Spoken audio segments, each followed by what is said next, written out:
नमस्कार साथियों, मैं मनीष भारती संस्कृति आईएएस प्लेटफॉर्म पर आप सभी का स्वागत करता हूं। देखिए साथियों, आज जिस टॉपिक पर हम बात करने वाले हैं वह बेहद महत्वपूर्ण है, संवेदनशील है और बदलती हुई दुनिया के लिए समझना बेहद आवश्यक है। क्या मुद्दा है? जेन जी जनरेशन और सोशल मीडिया। ये निश्चित तौर पर एक अपने आप में देखा जाए तो आने वाले समय के लिए राजनीतिक दृष्टिकोण से भी, सामाजिक दृष्टिकोण से भी, मनोवैज्ञानिक दृष्टिकोण से भी और आर्थिक दृष्टिकोण से भी बेहद महत्वपूर्ण होने वाला है। क्यों ऐसा कह रहा हूं? क्यों कह रहा हूं कि इस मुद्दे को इतने हल्के में नहीं लिया जा सकता है? क्योंकि जेन जी जनरेशन ने अपने सोशल मीडिया टूल्स का इस्तेमाल करते हुए और सोशल मीडिया पर बैन लगा उस अधिकार को मांगने के लिए नेपाल में सरकार तक गिरा दी। अब समझ सकते हैं, यानी कि एक बात समझ लीजिए कि ये जो जेन जी जनरेशन है, जेन जी जनरेशन क्या होता है? दरअसल इस जनरेशन को वो लोग आते हैं जो तकरीबन कहा जाता है कि 1998 के बाद या 2000 ईस्वी के बाद जिनका जन्म हुआ है उनको जेन जी जनरेशन माना जाता है। अब देखिए, पहली बार ऐसा देखा गया कि एक संपूर्ण क्रांति दुनिया भर में अगर होता है तो नेपाल में हुआ। जेन जी जनरेशन ने नेपाल में सत्ता ही खत्म करवा दिया और केवल सोशल मीडिया के लिए लड़ा इन्होंने। कुल मिलाकर के समझिए इस बात को कि नेपाल ने तकरीबन 20 से अधिक सोशल मीडिया प्लेटफॉर्म पर बैन लगा दिया, यह कहते हुए कि नेपाल में ये कंपनियां रजिस्टर्ड नहीं है तो इनको यहाँ पर रहने का अधिकार नहीं है। अब इस बात से जो जेन जी जनरेशन है ये इतना नाराज हुआ कि वहाँ पर राष्ट्रपति हो, प्रधानमंत्री हो, जितने भी मिनिस्टर हों, सभी के घरों तक घुस गए। इतनी स्थिति खराब वहाँ पर हो चुकी है, बहुत सारे लोगों की मृत्यु हो चुका है, कंडीशन बेहद खराब हुआ। लेकिन ये जेन जी जनरेशन पहली बार ऐसा हुआ है कि एक आंदोलन को पूरी तरह से बदल दिया इन्होंने, एक देश में सत्ता को परिवर्तन कर दिया। और ये नेपाल का देखेंगे ना, ये छटा आपको थोड़ा बहुत बांग्लादेश में भी देखने को मिला होगा, इससे पहले ये श्रीलंका में भी देखने को मिला होगा। कुल मिलाकर के देखेंगे तो इस बात को इतने हल्के में नहीं लिया जा सकता है, क्योंकि सोशल मीडिया टूल्स ये अपने आप में इतना ज़्यादा महत्वपूर्ण अब हो चुका है, लोगों के ज़िंदगी में इतनी ज़्यादा ये घुस चुका है कि जाहिर सी बात है इसका प्रभाव हमारे आपके जीवन पे पड़ रहा है। और निश्चित तौर पर इस वजह से क्या होता है, बहुत सारे इन्फॉर्मेशन तेज़ी से फैलते हैं और इसका प्रभाव राजनीतिक दृष्टिकोण से भी पड़ता हुआ दिखता है, सामाजिक मतभेद या सामाजिक सौहार्द को भी ये बिगाड़ सकता है। तो क्या है आखिर जेन जी जनरेशन के लिए क्यों आवश्यक ये सोशल मीडिया का टूल्स होता है, इस बात को समझने की कोशिश करते हैं। देखिए, जो नेपाल की कहानी हुआ वो सब हम लोग पहले से जानते हैं कि क्या क्या इशूज है। अब यहाँ पर बात यह है कि जेन जी जनरेशन को सोशल मीडिया की टूल का जो इस्तेमाल करना होता है, जैसे कि मान लीजिए फेसबुक हो गया, इंस्टाग्राम हो गया, यूट्यूब हो गया, व्हाट्सएप हो गया, आखिर इसमें चिपके हुए क्यों रहते हैं? देखिए, अब यहाँ पर पहले जो बात किया जाता था, जॉइंट फैमिली होता था, लोग जो है एक साथ रहते थे, इंटरनेट भी नहीं था, टेलीविज़न नहीं हुआ करता था, तो लोगों का एक दूसरे से बातचीत होता था, कनेक्शन था, है ना। लेकिन आज आप नहीं देखेंगे इस तरह के चीज़ों को। पहले होता था गर्मियों के छुट्टी में मामा नाना के घर लोग जाया करते थे, ये सब होता था। आज बच्चे जाने में भी इंटरेस्टेड नहीं है, उनको रहता है कि नहीं वीडियो गेम खेलना है बैठ करके, उनको रहता है कि नहीं हम जो है यहाँ पर कुछ वीडियोज़ बनाएंगे, कुछ अपने जो है कंटेंट क्रिएट कर लेंगे। वो छुट्टियों का इस्तेमाल इस तरह से करना चाह रहे हैं। कुल मिलाकर के सामाजिक जुड़ाव जो है उनका वो दूर हो चुका है, इस बात में कोई संदेह यहाँ पर नहीं देखने को मिल रहा है। देखिए, जेन जी जो है सोशल मीडिया से खुद का जुड़ा हुआ महसूस करते हैं, पोस्ट पर मिलने वाले लाइक, शेयर और कमेंट से डोपामाइन उनको बढ़ता है, यानी कि खुशियां मिलती है उनको, और इस वजह से वो चाहते हैं कि ये डोपामाइन रिलीज होते रहे बॉडी से, वो और खुश होते रहे। आजकल देखेंगे कई बच्चों का आता है कि कुछ कमेंट गलत आ गए, उन्होंने सुसाइड कर लिया, कुछ लाइक्स कम आए तो उनको एंजाइटी होने लग गया। तो ये समस्या आजकल आने लग गया है। तो ये डिजिटली पहचान की बात जो की जाती है ना, ये आज के समय में होने लगा है।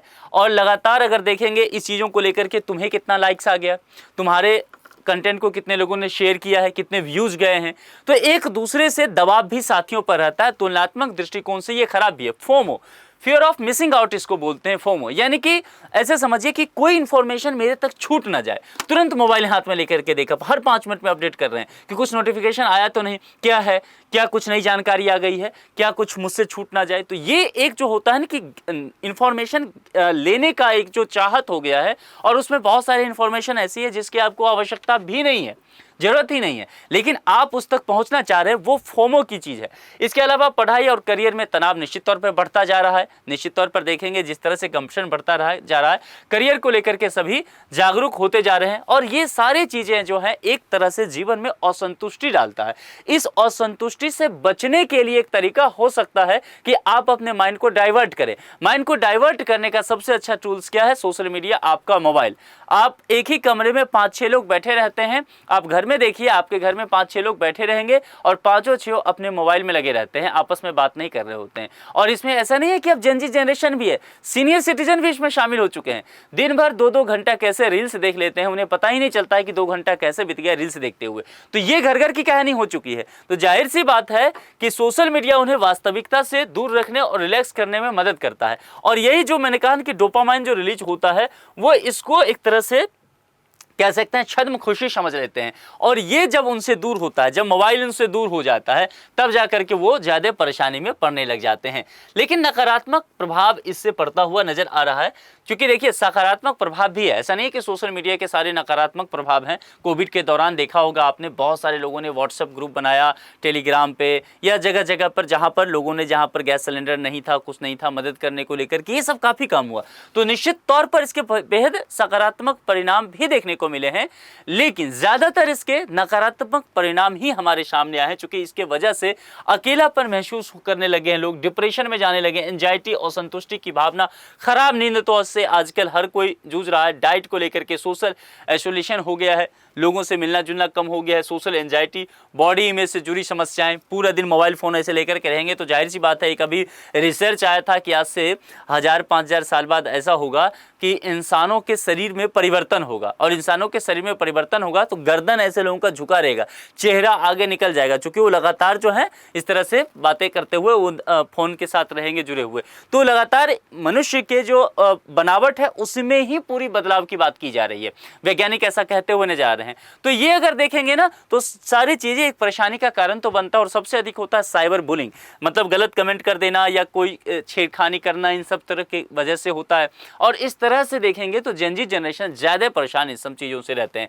मेंटल हेल्थ को भी ये प्रभावित करता है। वो कैसे कहता है, देखिए आप अपनी तुलना लगातार किसी दूसरे से करने लग जाते हैं, क्योंकि आपको लगता है कि मेरे वीडियोस पर इतने व्यूज आए, सामने वाला मेरा फ्रेंड है उसके पास तो मिलियन का व्यूज चला गया। देख रहे हैं, यही दुनिया चल रहा है, इतने लाइक्स उतने लाइक्स, यही चल रहा है। आपके स्टेटस को कितने लोगों ने देखा, उसके स्टोरी को कितने लोगों ने देखा, यही आज स्टोरी चल रहा है। हर घर में हर बच्चे पर नजर डालिएगा, वो यही चीजें बातें करते हुए नजर आएंगे आपको। तो जाहिर सी बात है कि लगातार वो तुलना करने की बात जो है वो बढ़ता जा रहा है। उस वजह से आत्मविश्वास में कमी आ रही है। अगर लाइक ज्यादा नहीं आए तो आत्मविश्वास में कभी, खुद से नफरत होगा, खुद पर संदेह होने लग जाएगा, हीन भावना आएगा कि यार मैं तो जो है वो मैं कैपेबल हुई नहीं, मैं अच्छा इंसान नहीं हूं।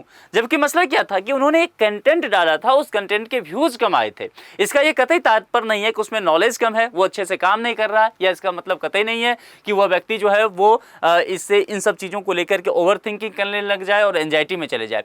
ये समझना होगा, है ना, क्योंकि वो लोगों के चॉइस पे भी तो है कि आपका कंटेंट किस तरह का वो देखने के मूड में है, किस तरह का देखना चाहते हैं। लेकिन वो बातें नहीं समझ पाते, तो खुद के बारे में और अपनी सामाजिक आर्थिक स्थिति के बारे में एक नकारात्मक छवि बनाते हैं, और धीरे धीरे एंजाइटी होता है, एंजाइटी से डिप्रेशन में जाते हैं, आक्रामकता बढ़ता है, खुद को लेकर के नुकसान पहुंचाने का वाला व्यवहार बढ़ता है, यानी कि सुसाइडल टेंडेंसी जो है धीरे धीरे उनमें बढ़ना शुरू हो जाता है। अब देखिए, इन सब चीज़ों में सबसे अधिक महत्वपूर्ण भूमिका जो है वो पेरेंट्स की है।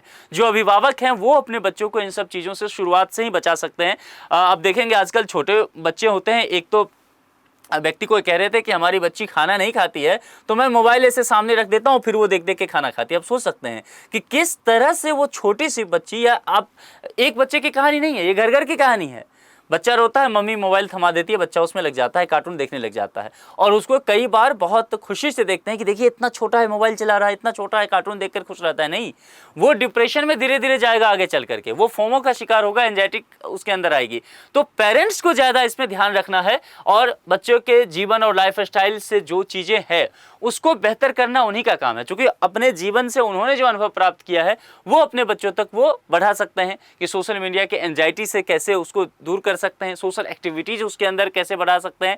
ये सारी चीज़ें हैं। स्क्रीन फ्री टाइम जो है आजकल इसको कहा जाता है कि स्क्रीन फ्री टाइम एक शब्द हुआ है कि इस तरह से चीज़ें कि आप स्क्रीन तब तक ना देखें, मोबाइल फ़ोन से ना जुड़े रहें, लैपटॉप से ना जुड़े रहें, मतलब किसी तरह की स्क्रीन से आपका जुड़ाव ना हो। अब देखिए समाज में जिस तरह से चीज़ें बदलेगा उसी तरह के नए नए शब्द का निजात भी होगा। किसी ने सोचा नहीं था आज से 10 साल पहले कि ये भी शब्द आएगा स्क्रीन फ्री टाइम, क्यों आवश्यकता ही नहीं था इस चीज़ का, लेकिन आज इसकी आवश्यकता है। मी टाइम कहा जाता है आजकल कि मेरा अपना समय है, इस वक्त मैं किसी को वक्त नहीं देना चाहता हूं, तो इस सब चीज़ों को बढ़ाना पड़ेगा, है ना। ऑनलाइन इंटरनेट के खतरों के बारे में भी जागरूकता करना पड़ेगा, साइबर सेफ्टी और कानून के बारे में भी जानकारी लेनी पड़ेगी, क्योंकि आजकल तो देखते हैं कि बहुत ज़्यादा साइबर फ्रॉड का काम हो रहा है और ये सब चीज़ें जो है इससे आपका डेटा लीक हो रहा है, कई बार लोगों के बैंक अकाउंट खाली हो जाते हैं, तो इन सब चीज़ों पर ध्यान देने की आवश्यकता है।